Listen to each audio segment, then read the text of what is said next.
Bloomberg Tech is live from coast to coast with Caroline Hyde in New York and Ed Ludlow in San Francisco. This is Bloomberg Tech. Coming up, Tesla approves a $30 billion stock award for Elon Musk, with the board saying, quote, a deal is a deal. Plus, Joby Aviation will purchase Blade helicopter rideshare business as it expands its battery-powered air taxis into ready-made markets. Shares fly. And all eyes on Palantir, reporting earnings after market close today. The stock surged more than 500%. Meanwhile, let's check on the broader market, Ed. Not quite 500% flying high on the Nasdaq 100, but we are having a good day. We're up almost 1.5%, almost erasing last week's more than 2% sell-off over the course of the week. Last week it was all about eco data. This week is much more about the earnings situation, which have been beating. Tech is leading us higher on the day, but you're getting into the specifics. Yeah, let's take a look at Tesla. Actually, the stock had been surging high on the news of a fresh stock award package for Elon Musk. You can see we've actually given up most of that game. Here's the specifics. 96 million shares. It's an interim award. Musk has to stay CEO for 2 years, then hold the stock for 5. That's the mechanics. The exercise price, $23.34. The same exercise price as that 2018 package that the Delaware court voided. Those are some of the details, but actually there's a lot more bigger picture to this, Caro. There is. Let's get it all with Max Chafkin, who give us the context, because the context is that 2018 pay package. The fact that they need Elon Musk to remain focused on the business and money's going to talk. Well, right. And Elon Musk has given Tesla shareholders all sorts of reasons to worry that he's not focused on the business, right? Of course, probably most famously, his adventure in Washington, D.C., his threats to start the America Party. All of that is potentially, of course, a distraction for Tesla. But also there's been this like long-running drama around xAI, his other AI company. Now, remember, he's been talking a lot about how Tesla is an AI company. He also has this other AI thing Tesla shareholders do not hold stock in, and there's been this sense among some Tesla shareholders that there's a risk he's going to sort of, take his ball and move it to xAI if he's frustrated with shareholders. So this is a way, I think, for the people who are supporting this package to keep him interested, essentially to keep him focused, and especially at a time when that pay package from 2018 is at least in jeopardy in the courts. Max, I've read through the letter that the board posted to shareholders. They acknowledge, right, that Musk's attentions are split across all of those companies. One of the key things they argue is that he is key to not just attracting new talent, but retaining talent. What's it like to work for Elon Musk is the big question. Yeah, I mean, it's a tough situation, I think, for these shareholders, because on one hand, Elon Musk did a very, very good job during most of the time that original stock award, this Tesla stock went way up in 2020. It's been an amazing time, or was an amazing time, to be a Tesla shareholder. The last year or two, though, has not been good, and even in the last couple of days, we've seen a bunch of headlines that could be perceived as negative. This jury award in Florida on Friday, some new delivery numbers out of China that don't look great, and so you're seeing lots of reasons to be concerned. And the question is, if you're skeptical of this deal, is why are we essentially writing a $30 billion check to a guy who has been underperforming? And he doesn't really have to do all that much to get this check. The strike price is very low. It's around $23 a share. The price now is over $300.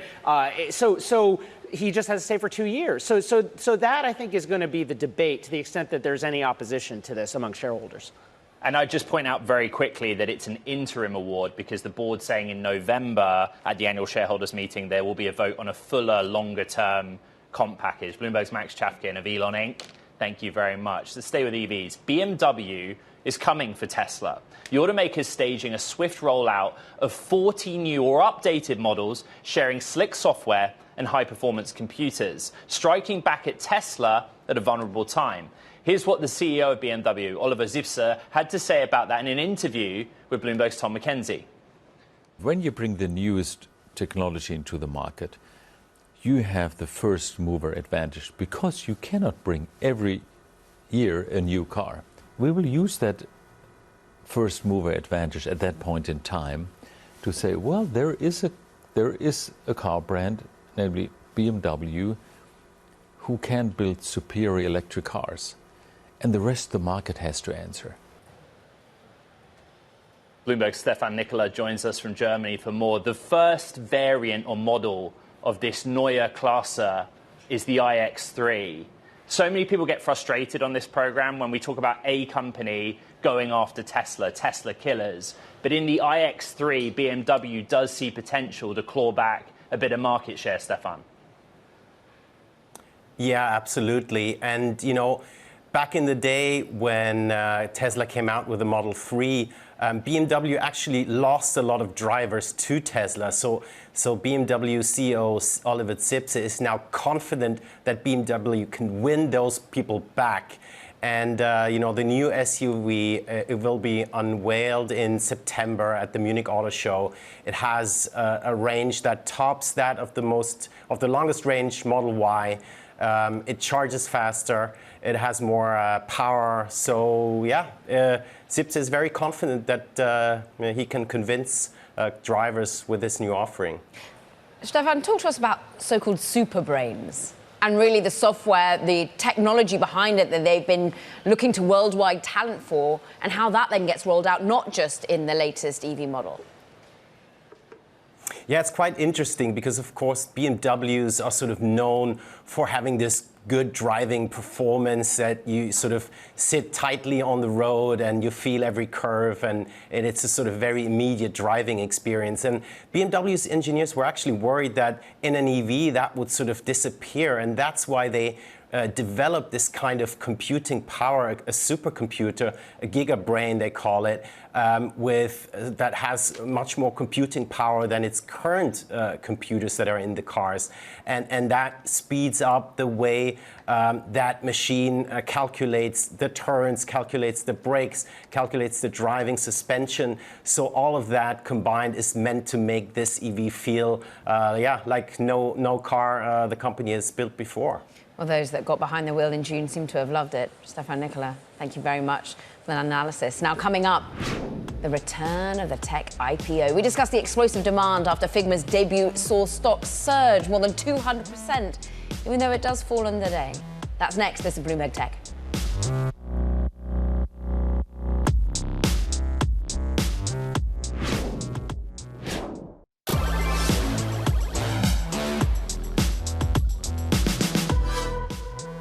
Now that there is more certainty around the geopolitical landscape, more certainty around the market and the trajectory of the market, that's why you're seeing these companies finally come to market.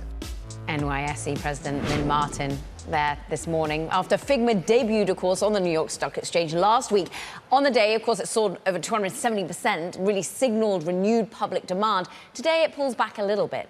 But we've also got news on the day that Bullish, a digital asset exchange operator and owner of media outlet CoinDesk, has also detailed its plans to raise over $600 million on the New York Stock Exchange next week. Brianne Lynch is therefore who we turn to, head of market insight at EquityZen, leading pre-IPO platform. You include Figma among the companies that you've been serving. You saw the demand running into the IPO. Can that be replicated, Brianne? Sure. Thanks for having me. Figma was really an encapsulation of a lot of things that the public market has been waiting for. You have a really strong growth story, 50% plus growth year over year, profitability. There's AI in the tech stack. I think any company going public in the next year or so is going to have some AI component. And they have a strong brand. And actually, you know, since the failed Adobe acquisition a few years ago, that only really helped to build their brand. So they really were a great case example for what types of companies, what types of quality companies do well in the market. And I think that the market is really open for other companies like that who can exhibit, strong fundamentals. There's doing well, and then there's gaining 250% on the first day of trade. How much is that an issue with the pricing of these IPOs and a pent-up demand, not just from institutional buyers, but from retail buyers too? You're exactly right there. And I think, that spike of demand that wasn't, seen in the roadshow really speaks to the fact that the typical roadshow process really doesn't factor in retail demand. So yes, you're getting indications of interest from institutions, you're locking in those long-term investors, but as we've seen over the past few years, the retail market is becoming more and more important, especially as we haven't had many IPOs. So there's been a drought of IPOs, and there's just so much demand for access to these innovating tech companies. We see it on EquityZen's platform, where more individual accredited investors are coming to invest in these companies pre-IPO. So for the broader market who maybe isn't an accredited investor and doesn't have access, there is just huge demand. So I think it really begs the question of how can we start to quantify that demand going into these IPOs? Because yes, you want a successful first day, but 250%, that's kind of out of the ballpark. Brianne, I'm one of those people that reads the regulatory filings, right? And so you have a company with an adjusted gross margin of 92%, software, amazing. But it just felt like on Thursday, you were there with Caroline, right, at the NYSE. Was anyone doing any of that because of fundamentals and how much money they make? Or did they just think, great, tech IPO, let's get in?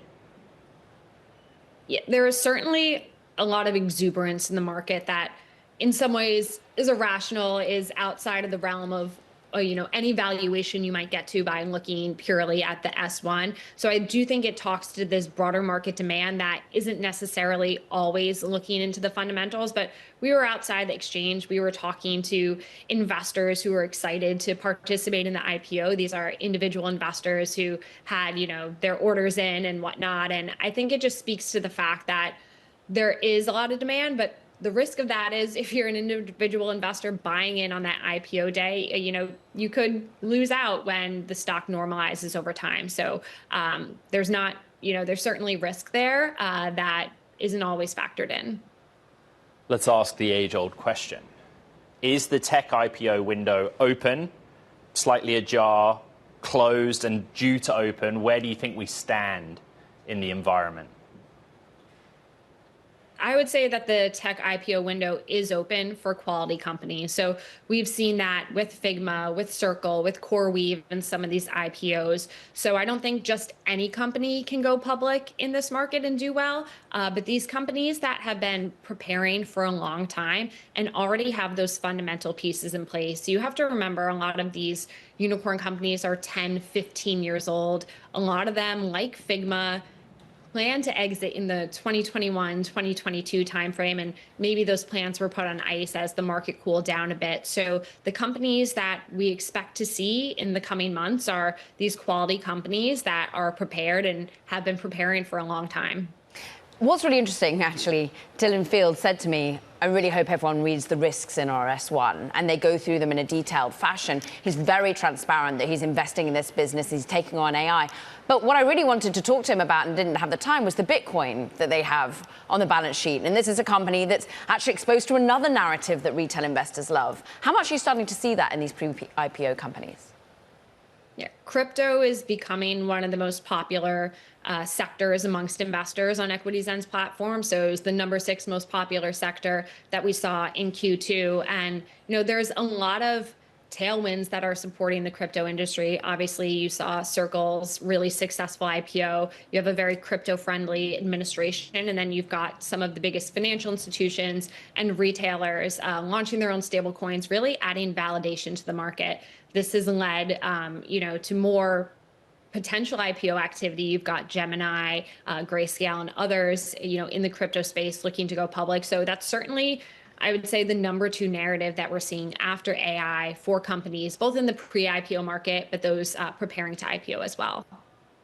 Brianne Lynch of EquityZen with a tech IPO read. We really appreciate it. Thank you very much. Another potential IPO in the pipeline. Cybersecurity startup Armis. Company's eyeing a 2026 offering after it says it reached $300 million in annual recurring revenue.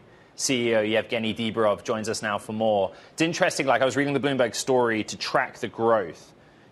Clearly you're seeing a jump in ARR. Is that the metric that you want the market to say, look at this company? If they're going to go public, they're doing some real things here. So first, good morning, and great to be here. Definitely, when we look at the numbers and the ARR, it shows the massive growth and the massive demand we've been experiencing at Armis. We've added more than 100 million in less than 12 months, basically since the 200 million milestone, and continue to grow. We are protecting today 40% of the Fortune 100, 6 out of 10 Fortune 10 companies.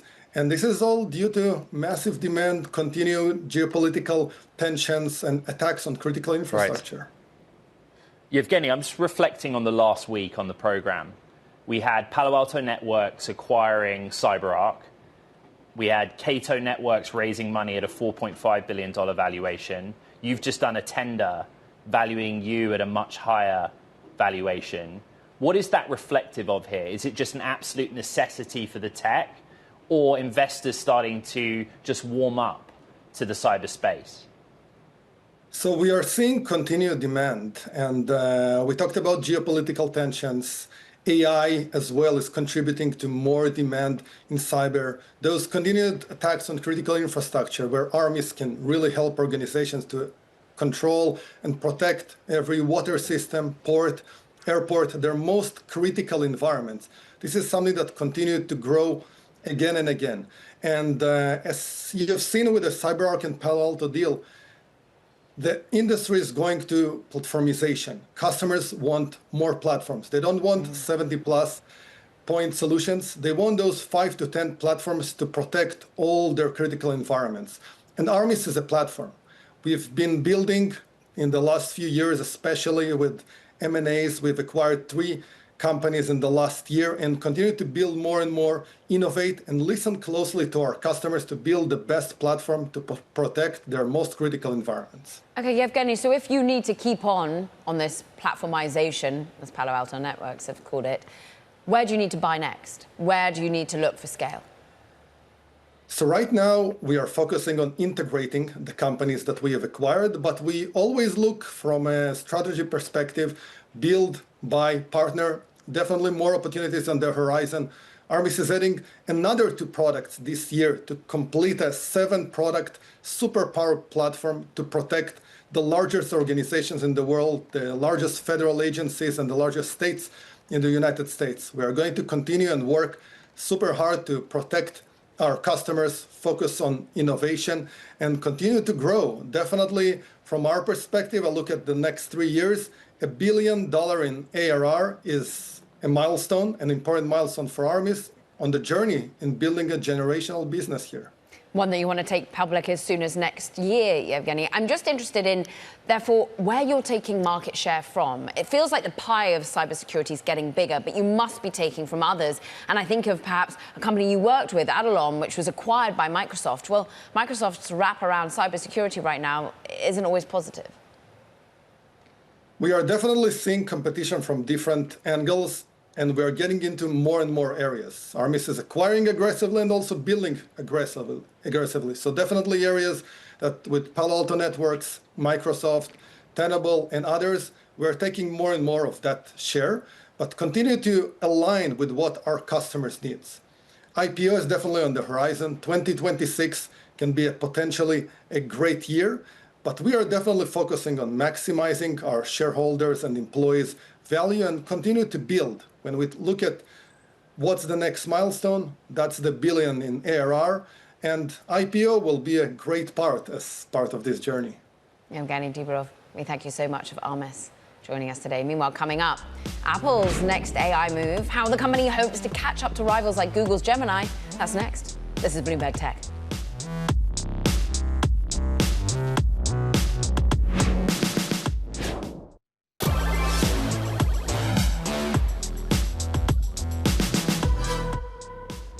Apple's getting ready for AI-based search. The tech giant has quietly formed a new team it calls Answers, Knowledge and Information, or AKI for short. Its main goal is to create a new ChatGPT-like search experience. This is the company lags behind in rivals over AI features.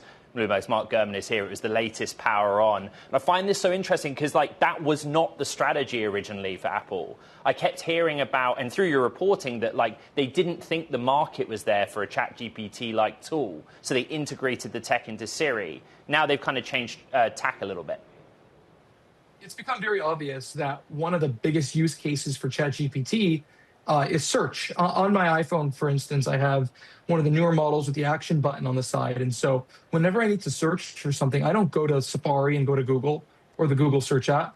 I click my action button and I go into ChatGPT, even for things that you basically would go to Google for, not for spreadsheets, not for ideation, not for math. I'm just asking a normal question about things like movie synopsis or calories in a piece of particular food, or how something happened in history, right? And so ChatGPT has become my go-to search engine. It's certainly a better search engine than what you're getting from Google. It's a better search engine than really where you're getting elsewhere. Maybe Gemini is pretty good. Perplexity is pretty good. But the sea is shifting, right? And Apple needs to shift too, and they understand that. Even though they've been pushing people towards ChatGPT within Siri for world knowledge queries, they know they have to go in-house on this. And so they have a team now, like you said, AKI, Answers Knowledge and Information. It's run by a senior director named Robbie Walker, who actually used to run Siri before it was removed from his command because of all the engineering issues and delays. Okay. And now they're looking into ways to build search across Apple that can tap into the open web. Caroline, I'm just going to come to you here. I've got Apple's ticker up on my screen, and actually I see the gains in the session pairing a little bit over the last 30 minutes. We have some tariffs news. We do, and President Trump was taking to Truth Social to really labour the point that he's got all eyes on India, saying, I will be substantially raising the tariff paid by India. And it feels at that moment that we pulled back from our intraday highs, Mark. And I want to get your take here because, yes, we know that Tim Cook's been doing all-hands meetings, really talking up the AI pipeline. But his real expertise has, in many ways, been supply chain. How will they navigate these tariffs on India, do you think?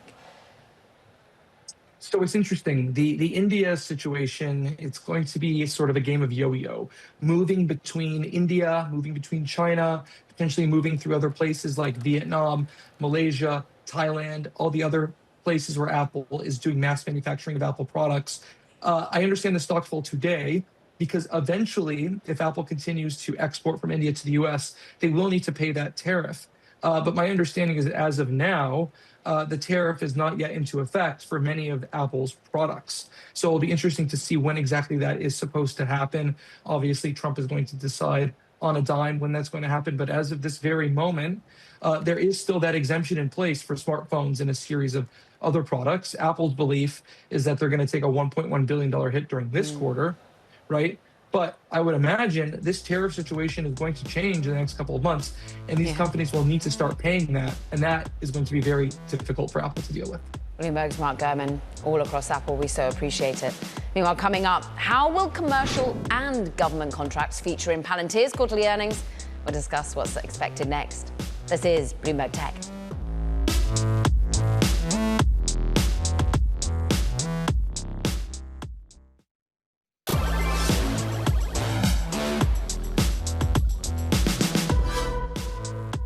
Welcome back to Bloomberg Tech. I just wanted to get this story in quickly. Spotify is raising prices in some markets by as much as 9%, and the stock's actually on track for its biggest jump since early May. I was reading the kind of sell-side reaction, and a lot of analysts saying, well, it's got all these different tiers now of plans, so they can pick and choose where they raise prices, obviously being seen as a good thing. We have some Monday M&A as well. Joby, the eVTOL or flying air taxi company, is acquiring the helicopter rideshare business of Blade Air Mobility. This is a story that we broke over the weekend, and the company's confirmed this morning. Later in the hour, we hope to speak to Joby CEO JoeBen Bevirt, but clearly both companies getting well, it's an incredible gain. Usually in like M&A, you got one going down, one going up. Both of them going up, Caro. Looking forward to that conversation. Yeah, let's talk about incredible gains when it comes to certain stocks. Palantir, Ed. It reports its quarterly earnings after the market closed today. Its ultra-high valuation has in many ways been spurred in part by that devoted retail investor. It's got some on Wall Street a little worried. Bloomberg's Lizette Chapman is here to tell us what investors are going to look to really vindicate a 229 price-to-earnings ratio, Lizette. Talk about the commercial side. What wins do we need to see? Right.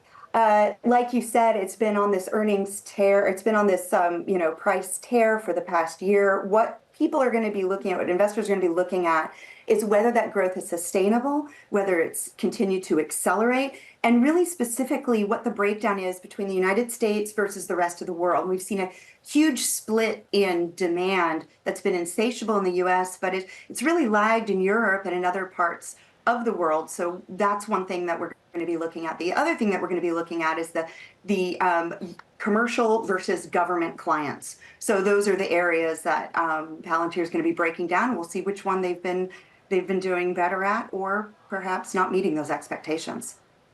Lizette, generally, like we've come to know Palantir as being a software provider to the U.S. government or U.S. defense apparatus, right? What kind of technology does it provide, and how big a share is each of those businesses, the government bit and the commercial bit? Right. So what Palantir provides is AI-powered data analysis software. So it uses the large language models, whether it's OpenAI or Anthropic, and then it leverages that against all of the data that it's mapped inside of a company or an agency, whether it's the DoD or whether it's the IRS or the Veterans Affairs or whether it's Tyson Foods or Ferrari. And so what we're going to be looking at now is, like you said, Ed, there's been a big growth in demand for its intelligence software as used for the U.S. Government, including the defense forces, the DoD. They just announced a big deal last week showing that they can consolidate what has been 57 contracts into one large one for the Army, which shows that it has the ability to perhaps spread this across other divisions in addition to the Army and lock in that money for a long-term annual recurring revenue. We know that Dr. Karp is a flamboyant fellow across technology, Lizette. What do you expect him to talk about when it comes to vindicating the valuation, the growth opportunity? And I'm sure many are going to be asking about the talent wars that are on our hands too. Yeah, great question, Caroline. As you've said, he's very flamboyant, very directed with his words, and I'm expecting, and most people are expecting, another victory lap from him. The stock has increased 1,400% over the past 3 years, over 540% this year alone. Its market cap is larger than Lockheed Martin and many other standard defense contractors. And Alex has written a book about it. He takes every opportunity he can to talk about the importance of Palantir and others backing defense efforts in the U.S. and the fact that he believes that Palantir is vindicated now after years of not turning a profit and not hitting the marks that many had hoped. Bloomberg's Lizette Chapman with Palantir coming after the bell. Thank you very much. AMD reports earnings tomorrow, with CEO Lisa Su facing mounting investor scrutiny as pressure intensifies across the chip sector.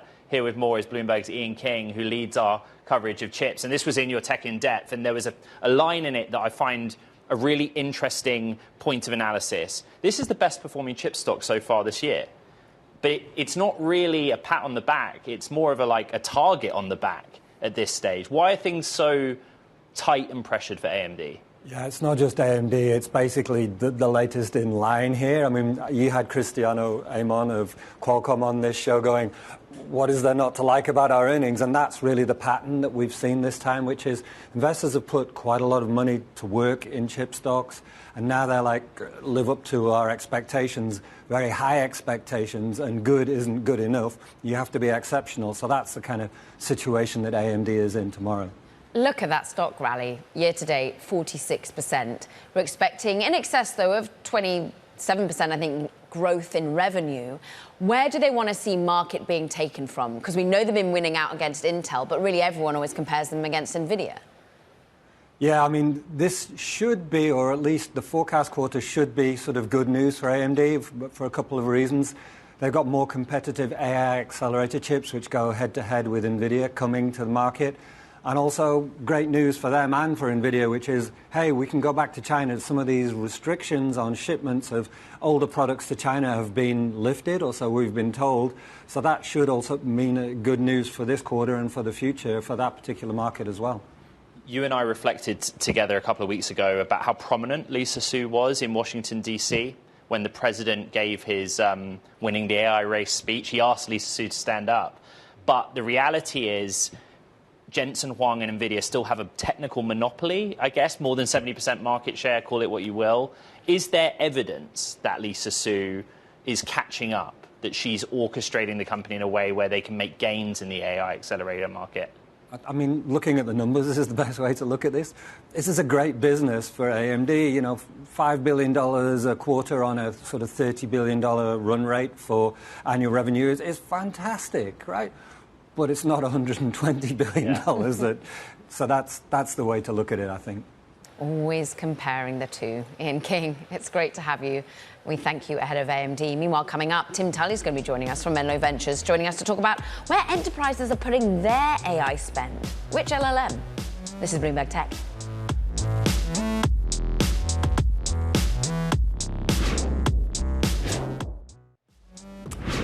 The AI boom, well, it spurred a series of so-called reverse acquihires.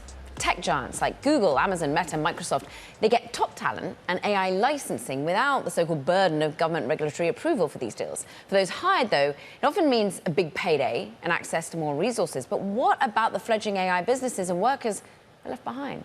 Kate Clark has just been writing about this very thing. And Kate, you go back to some really tangible examples of a lot of people being left behind almost. How does it make them feel? There was many emotions from the employees that we've spoken to, but some of them were in tears, after this was announced, because these are companies that they joined hoping that one day they would see a nice windfall, and that's not always the case when these so-called reverse acquihires happen. Kate, maybe like the most recent example that Caroline and I have experienced is what was left of Windsurf with Cognition. But I think back to Inflection and Microsoft and what happened there. In your reporting, did you get any sense of what often happens with the leftover part after an acquihire, the company that remains? There's such a wide range, but in the case of Inflection, for example, they're still trucking. They've worked really hard over the past year to keep that business going. We spoke to executives at that company. They said they plan to raise more money for the business. Same goes for Character AI, another company that did a reverse acquihire. But it really just depends. In other cases, Covariant, which was reverse acquihired by Amazon, not a lot is still happening at that company. And actually, the kicker of your story is about Adept, also a reverse acquihire target of Amazon's. And I think your line is, it's now unclear who, if anyone, is running the company. Yep. So are things changing, particularly when people are taking on new talent? They're joining a startup, and the unwritten contract was, you do well with me. Me as a CEO of this business, I'm putting everything on the line so that you can benefit too. Are people starting to change the way in which they're hired by these businesses? I think people are starting to question this because there's been at least 6 of these now in the past year or so, and that's a trend. It's really become a trend in Silicon Valley, and I think investors, venture capitalists, and prospective employees are wondering, if I join this AI company, is this founder going to stick along with me, or is he going to leave me behind? Bloomberg's Kate Clark with the reporting out of New York. Thank you very much. Let's stick with AI. Tim Tully is a partner at Menlo Ventures, which recently published its mid-year update on the LLM market. Tim, we have a lot of data to get through, but in the enterprise domain in particular, you guys are saying that Anthropic leads in terms of market share, then OpenAI is just behind. Just for transparency with our audience, of course, Menlo is on the cap table of Anthropic, and you have a sort of partnership with them for compute access. But break down the data and how Anthropic's pulled ahead in that space. Yeah, I mean, there's really 3 things that stood out in the report. First is, Anthropic really pulled ahead in terms of enterprise spend. It's something on the order of 32% of spend in the enterprise right now. I think the other thing that really stood out, and maybe you didn't mention yet, is that closed source models are really dominating how people use these things these days. The open source models are really starting to fall behind in terms of usage, and we see it when we talk to developers. I mean, the way that we invest in companies is we basically disarticulate their architectures and understand how they're building their products. And you can see it anecdotally when we talk to developers in those companies. An executive from OpenAI was posting this morning on X that ChatGPT is up to 700 million weekly active users, but therein lies the distinction, right? There's the consumer use, you have a subscription basis revenue that comes in, and then enterprise, that seems where the volume of dollars are going right now. What do you make of that ChatGPT stat? Yeah, it's really not that surprising, and we hear it when we talk to folks, again, in the same way that we talk to developers, we talk to users of these products. I mean, it's pretty well known in Silicon Valley, at least in the circles, that OpenAI sort of really wins in the consumer space, at least for now, and Anthropic's really winning in the enterprise spend with developers who use it programmatically. Tim, I'm really interested to go more on this closed source versus open source, considering that the AI action plan really is leaning into this open moment. At the same time, people reading in between the lines from Meta's earnings, for example, and Mark Zuckerberg's pitch that maybe because of safety, they'll have to build more closed rather than fully open as they had previously seemed committed to. What does an enterprise need right now? Yeah, what really an enterprise needs is what's at least in technical circles, called the so-called ilities of a product, the manageability of the product, the security, the observability, everything that sort of comes with being able to run that product.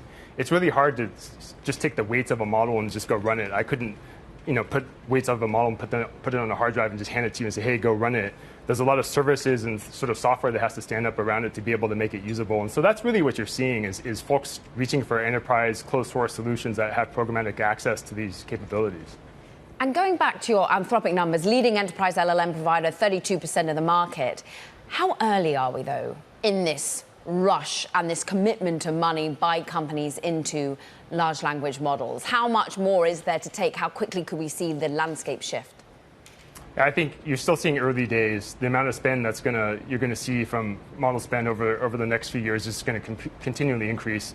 In the report, you saw just in the last 6 months, spend went from 3.5 billion to 8.4 billion, which is more than double, again, just in the last 6 months. So it's early days, and I think the spend is going to continue to increase dramatically. So I've read through the report, and I always look for data that kind of gives us the other side of the story. So you have all this enterprise revenue coming in at Anthropic. But what is their cost, OPEX cost, compute cost, on a per token basis? Like, is that data that you track that tells us if these companies will ever be profitable? Yeah, it's not data that we put into the report, but Dario's been pretty open that he feels like the gross margins in the company are going to be respectable and increase over time. And I think what you're going to see is efficiency gains from the models and how they're used. You're going to see things like token caching really start to dominate how people use the models. And so they'll become more efficient over time, and the cost to run them will sort of go down over time, I fully expect. It's a really great report. Urge people to go and read it. Tim Tully, thanks for talking us through it, partner at Menlo Ventures. Thank you. Now coming up, Joby set to acquire helicopter ride share company Blade. We're going to speak with its CEO. That's next. This is Bloomberg Tech.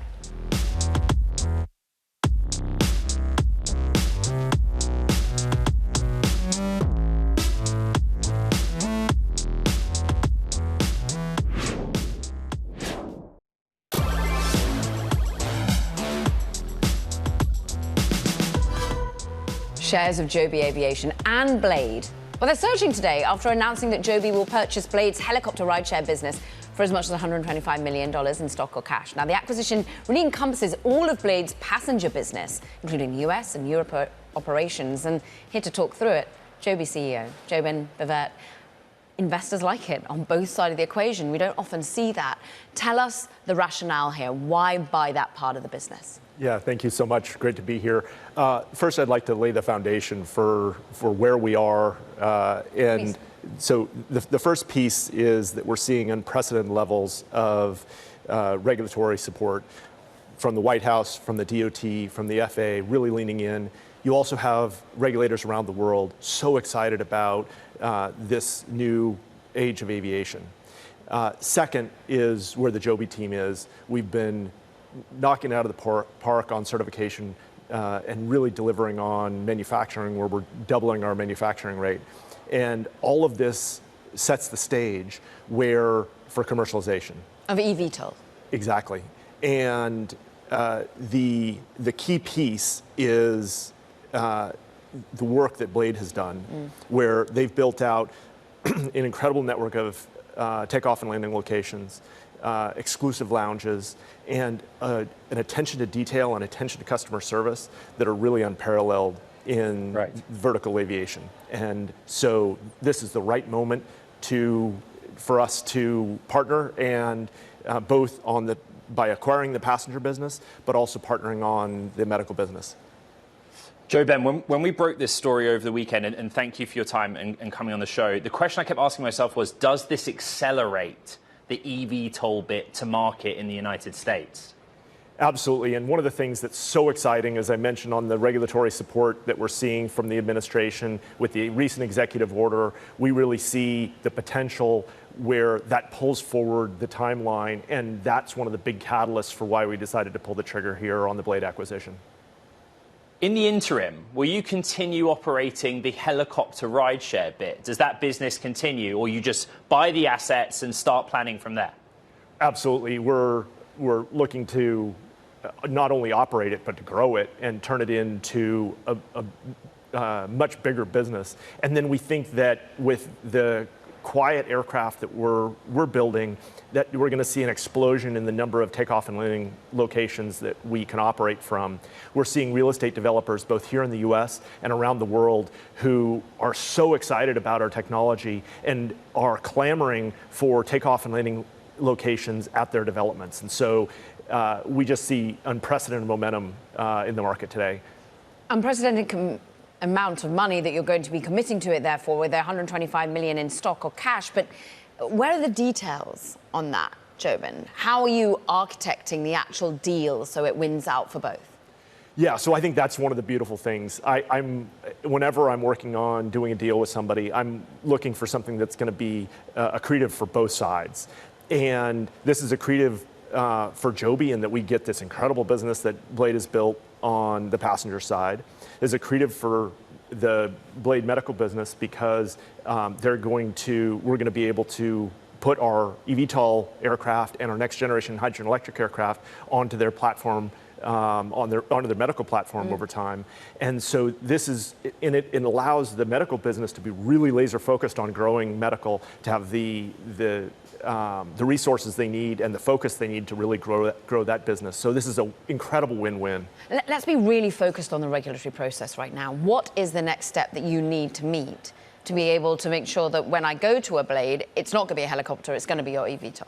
So we are taking our aircraft. We have multiple aircraft that are going down the manufacturing line right now, which are type intent TIA aircraft for TIA flight testing. Mm-hmm. And so we have FAA DARs who are in the factory with us on a daily basis, inspecting the parts and systems as they're going together. And then we're going to begin TIA flight testing with FAA pilots on board early next year. So this has been a long journey, and it's so exciting to be right close to the finish line and ready to begin the commercialization journey. JoeBen, how much more room is there for you to do more M&A, particularly in other geographies of this type?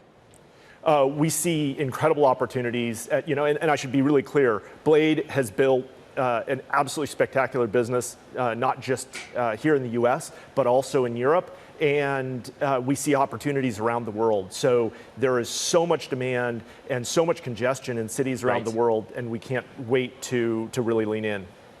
JoeBen, just real quick, often when you get a deal, the acquiring company doesn't see their stock jump by the same level that the acquisition target is. Just what do you make of that? What do you think investors are signaling to you? That we built a really fantastic deal that's a win-win for both Blade shareholders and for Joby shareholders. This is going to be a massive accelerant for Joby and for our rollout, both here in the US and around the world. The operational expertise that we're acquiring, the infrastructure we're acquiring, and the attention to detail and customer service. We can't wait to scale this service and really bring the magic of flight to people's daily lives.